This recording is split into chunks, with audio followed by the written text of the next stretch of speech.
MichaelFitzTroytv and Megaton Man Mondays presents the return of Megaton Man, number 1 of 3. Alright, so I'm back. Now I quit again. Alright, so after a week hiatus to let the mail catch up and deliver this and cover a fill in issue that Don Simpson did of Justice Machine last week, we are back to our regularly scheduled programming of Megaton Man Mondays, and we're looking at issue 1 of The Return of Megaton Man, a 3-issue miniseries from Kitchen Sink Press. I believe this is the first series since the initial 10 issue series of Megaton Man, which we covered. So that is what we are looking at today. So subscribe to my channel if you haven't already. Hit that like button, and let's get right into it. Alright, so here we go. Another great cover from the gorgeous pen and ink of Don Simpson. And with some great lettering. I love old school comics. Like, this is so fun. The Return of Megaton Man. And I get this gorgeous, like, orange zipatone sort of dot effect happening. The color is beautiful. I believe Don is coloring everything now. And the art looks great. At the end of the series, Megaton Man has returned to his normal form and, like, stripped of his powers and just feeling like kind of defeated. So let's see what happens. Now he's living with 3 women in a house in Ann Arbor, Michigan, which is the perfect setup for a sitcom. It feels a little bit like a sitcom in a way. I mean, it is a situation comedy. There's relentless jokes. It's satirical. I love seeing the Michigan M. I am from Ohio, and, you know, it's funny because I just met someone from Michigan yesterday, or was it the day before? Yesterday. And he's like, we're supposed to hate each other. I mean, Michigan does have a friendly rivalry with Ohio. My sister loves Michigan, so she is like the black sheep trader of the family. And Michigan, we don't hate each other. Michigan just has terrible drivers and sports teams. I mean, other than that, I love Michigan. You know, half of my relatives live there. So we get a little recap of what happened in the first series. Megaton Man has knocked up See-Through Girl. Now they're all living, and he's in love with Pamela jointly. He ate the Cosmic Cube to no big whoop. And then he returned to his, like, normal self. And there he is. And oddly, I didn't realize, like, I don't know if there was ever a reference. Maybe I was asleep at the wheel, perhaps. I don't know. A slight ADD happening in my life, so forgive my trespasses. But I guess the goggles have power in them. You know, we've never gotten the origin yet, even though he sort of did, like, have, like, a big flashback to it, or was about to remember it at the end of the series before his big nervous breakdown. And so now he's just normal. He's living with these chicks in Ann Arbor, and he's kind of like, you know, trying to find himself. This is the most personality we've had from Megaton Man. He was just very two-dimensional before, just a fill-in for Superman, and kind of his story was being told by all the characters around him. Really beautiful coloring on here, this page. I really like this a lot. Great silhouette of these trees happening here.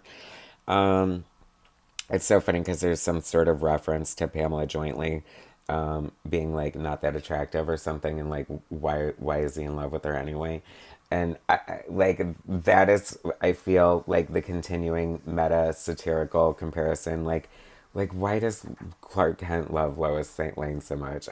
Seriously. I mean, sorry, Lois lovers, but I don't get it. I never got it.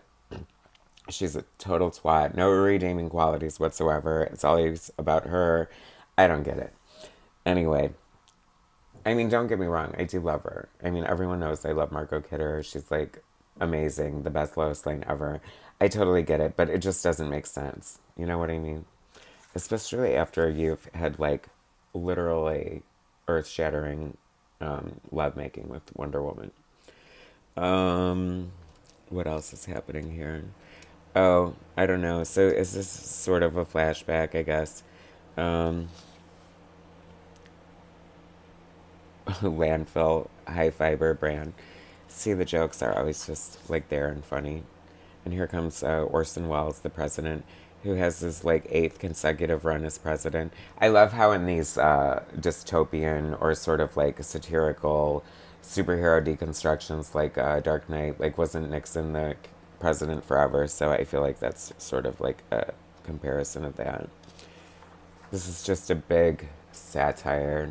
Everything's a parody or a derivative or a comparison or just a sending up of the comic book world and everything, like, but politics too. You know, you've got even like a Doonesbury, which is the political cartoon of the time, is being lampooned here as Doomsbury, which acts as sort of a real life telling of the events of what's happening, which is kind of interesting because it ties into the whole, like, you know, I mean, this is just my opinion anyway, of like, you know, how the media is controlled by the government and all that kind of stuff. I mean, this goes deep.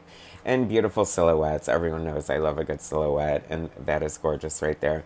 And I low key spent like 20 minutes looking at this panel here, one of 6 panels, completely undynamic on its own, but it's like a bird's eye view going down the steps, and I was like imagining like the thought process of like going into figuring this out, like what I would have done. Like, first of all, I don't think I would have done that to myself, but it just goes to show that even back in the day, and throw 30 years of competency on this, and like you're in for a huge treat. Don's art just continues to get better and better. We have the upcoming X amount of comics, When Else, 1963 annual sequel coming out this year, maybe, I think, this summer, which would be great. Um, and but I mean, the art has been previewed on Don Simpson's Facebook page, and it's absolutely stunning. But I'm just saying, like, I love this. I love what an artist who is writing for themselves, you know, chooses interesting camera angles and like interesting perspective, and doesn't necessarily make it easy on themselves. Is what I'm saying. And I love this too. This is the golden age Megaton man. I love, like, the humility, and just like he's this big schmoo, but he woke up and like he forgot like the past, like his time after retiring, so he thinks it's like World War II, and he's still like the golden age Megaton man. And so the doctor, who is like see-through girl's estranged husband and wants revenge on Megaton Man, is going to juice Grandpa back up again and give him his powers back via this ridiculous plug in his back, which, and I love his big old fat ass hanging out. And then, of course, the doctor just happens to have this huge universal plug that's going to go into his back that is just too much. Like, am I wrong? Like, is this not the most hysterical comic ever? Like, for those of you that have been here with me, I guess this is week 13. I'll know when I edit it. I think, no, is it? Oh, okay, yeah, it would have to be. No, 12, because we did 10 and 11. Okay, or something. I'll figure it out. Either way, but don't you just see like the genius? Like, I really enjoy reading these stories. I love the dialogue. I love the character, the flow. You know, I feel like it's such a shame, and I'm so glad that we're going to get the omnibus. I don't know how far the omnibus goes, if it's just the first initial 10 books, which would be great, but I'd also love it if it would include this, because it's going to be in glorious black and white, and we get to see all this delicious, juicy art. And look how much fun the original Golden Age Megaton Man is, with his silly little propeller and his like goofy, gleeful look on his face, which is a juxtaposition for the 80s grim and gritty grimace of Megaton Man, right? I don't know. And then Percy comes back, you know, the Jimmy Olsen of the book. And Megaton Man is like, he's been like in this big slump. He's like trying to figure it out, but he's low key like getting used to being human again and like trying to figure himself out. So here comes Jimmy Olsen with the juice. Totally just you know, sabotage or ambushes Megaton Man at the door here, and shoots him up with this stuff that restores him to Megaton Man. And just the art is gorgeous here. Like I feel like this is comparable to, and I've said it, made the comparison before, but it's, I just can't unsee it, is the Frank Quitely's work on Flex Mentallo.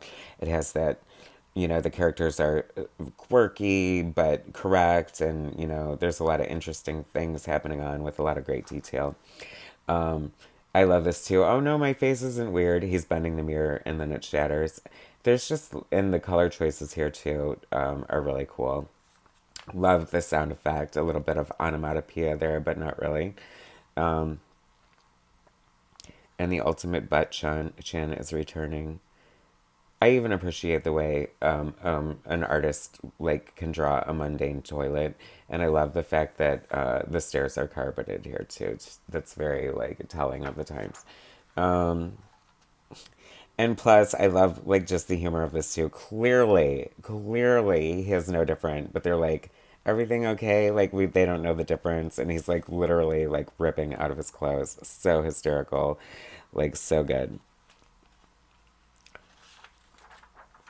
And he's not happy. He's not happy about it, but he's gonna. And what a, he's such a freeloader louse too. He's like, oh, I'm paying my part of the rent. I'm going off.